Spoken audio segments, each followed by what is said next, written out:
applicants will only need a bachelor's degree and management experience to actually apply for these now superintendent positions. I've got some good news for Jersey Public Schools. A year after the largest state aid cut in recent memory, Governor Chris Christie says he will boost funding for all districts by at least 2% of their operating budgets.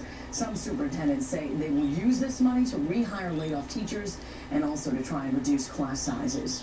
It is a different story in Connecticut, though, as the first wave of job cuts aimed at balancing the budget gets underway.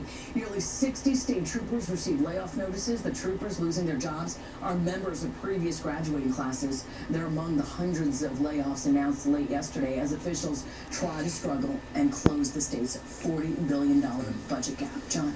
All right, today will be the 5th day in a row that lawmakers debate the debt ceiling. Yesterday's session ended on a tense note. House Majority Leader Eric Cantor and President Obama squaring off over the Republicans' call for a short-term extension of the federal debt ceiling. Sources said Obama told everyone in the political wrangling that it could bring his presidency down. He will not yield, though, he says.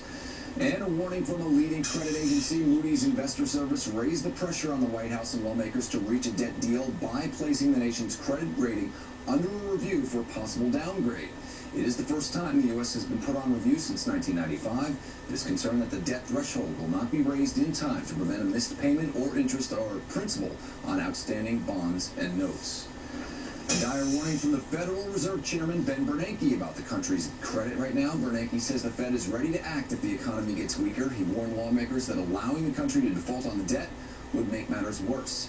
Bernanke says one of the first steps the Fed would take would be to issue a new round of government bond purchases to stimulate economic growth. All right, do you think the bickering over raising the debt ceiling is just a government problem? Well, the worst-case scenario, a national default, would likely be felt by consumers like you. Karen Kaifa explains from Washington. Why has default been the dirtiest word in Washington's debt ceiling debate? Default is not an option. It would be a first-of-its-kind financial event for the U.S., but one expert offers this analogy. It would be like if you had a car and you took all the oil out of the engine. That would basically be the equivalent of what would happen in the financial system. Economists projected default would hit the wallets, the bank accounts, the checkbooks of nearly every American. Market turmoil could sink the value of 401ks and retirement investments and the U.S. dollar, too, potentially adding a premium to anything on store shelves that's imported. There would be higher prices across the board. It would be more difficult to get loans for individuals, for small businesses. Mortgages would be virtually out of reach, slowing down an already sluggish housing market. There wouldn't be any liquidity. What that means for consumers is interest rates would skyrocket. You wouldn't be able to borrow money.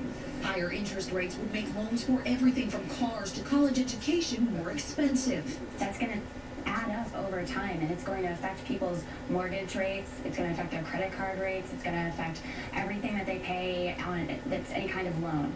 And the government would face tough decisions about who to pay with its cash flow, including checks for Social Security and military pay, all part of the worst-case scenario many hope to avoid. In Washington, I'm Karen Kaifa. And the deadline for that debt deal is August 2nd. If the agreement is not reached by then, the U.S. defaults on its loans. Sukanya. The government shutdown in Minnesota has put 22,000 state employees out of work and will soon take Miller beer off store shelves. Miller Coors is being forced to pull 39 brands from every restaurant, bar, and liquor store in the state. The reason? Timing. The company wasn't able to renew its brand label registration for the government shutdown on July 1st. It's expected to take a day or two before the company begins pulling the product. In New Jersey, 6 Bergen County towns are being urged to conserve water this morning following a water main break in Inglewood Cliffs. The water main break on Route 9 near Hollywood Avenue caused water shortages all across the county. People who live in Fort Lee, Palisades Park, Inglewood Cliffs, as I mentioned, Leonia, and Tenafly are being urged to conserve water. Work to repair this main is expected to be completed later today. We'll keep our fingers crossed on that for all of you out there. 7:15, let's take a look at the weather. It's a better day, 65 degrees. It feels like the humidity is low. Lisa Mateo here. I know you think 65 degrees. It is July. We promised you that. Weather headlines, plenty of of sunshine for today. Absolutely gorgeous. Temperatures stay in the low 80s, and the best part of it, humidity levels will be low. I know in the past week we've had humidity levels pretty high. Now we're getting a bit of a break in for the next couple days as well.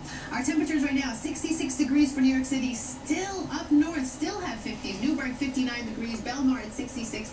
Andover, 62. Out in Allen, 67 degrees. Now, we mentioned dew points. You can see they have dropped down. They're in the 50s right around the area. Yesterday, we were about in the 60s. Early from our Monday and Tuesday, we were in the